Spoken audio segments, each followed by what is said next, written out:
శ్రీమాత్రే నమః. శోభ గారు. శ్రీమాత్రే నమః గురువు గారు. అమ్మ, ఈరోజు మనం కనకధారా స్తోత్రంలోని 5-6 శ్లోకాలు నేర్చుకునే ప్రయత్నం చేద్దాము. 5వ శ్లోకం నేను చెప్పింది మీరు 2 టైమ్స్ రిపీట్ చేయండి అమ్మా. కాలాంబుదాళి కాలాంబుదాలి కాలాంబుదాలి లలితో రసికైట భారేః లలితో రసికైటభారేః లలితో రసికైటభారేః ధారాధరే ధారాధరే ధారాధరే పురతియా స్ఫురతియా స్ఫురతియా కటిదంగనేవ తటిదంగనేవ తటిదంగనేవ మాతుః సమస్త మాతుః సమస్త మాతుః సమస్త జగతాం జగతాం జగతాం మహనీయమూర్తిః మహనీయమూర్తిః మహనీయమూర్తిః భద్రాణి మే దిశతు భద్రాని మే దిశతు భద్రాని మే దిశతు భార్గవనందనాయాః భార్గవనందనాయాః భార్గవనందనాయాః. Very good. Line wise. కాలాంబుదాళి లలితో రసికైట భారేః కాలాంబుదాళి లలితో రసికైటభారేః ధారాధరే స్ఫురతి యా తటిదంగనేవ ధారాధరే స్ఫురతి యా తటిదంగనేవ మాతుః సమస్త జగతాం మహనీయమూర్తిః మాతుః సమస్త జగతాం మహనీయమూర్తిః భద్రాణి మే దిశతు భార్గవనందనాయాః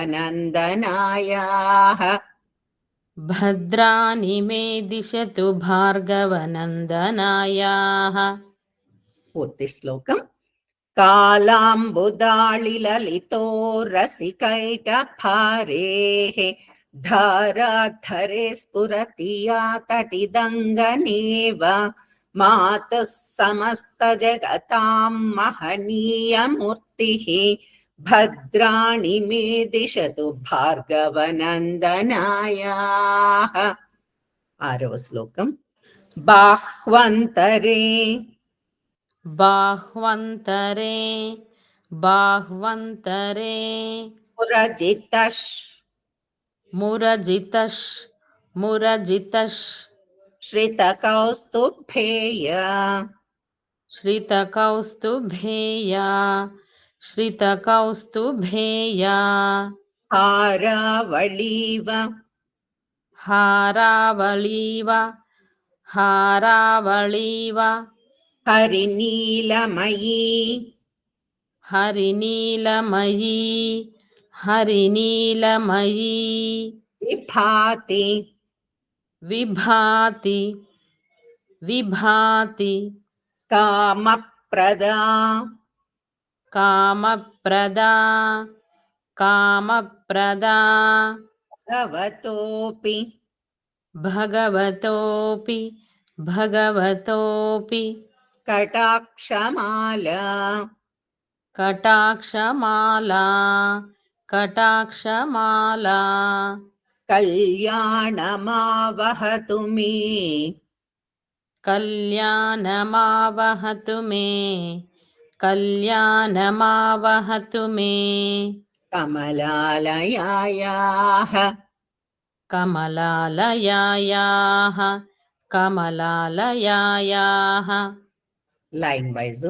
బాహ్వంతరే మురజితశ్రితకౌస్తుభేయ బాహ్వంతరే మురజితశ్రితకౌస్తుభేయా హారావళీవ హరినీలమయీ విభాతి हारावळीव हरिनीलमयी विभाति कामप्रदा भगवतोऽपि कटाक्षमाला कामप्रदा भगवतोऽपि कटाक्षमाला कल्याणमावहतु मे कमलालयायाः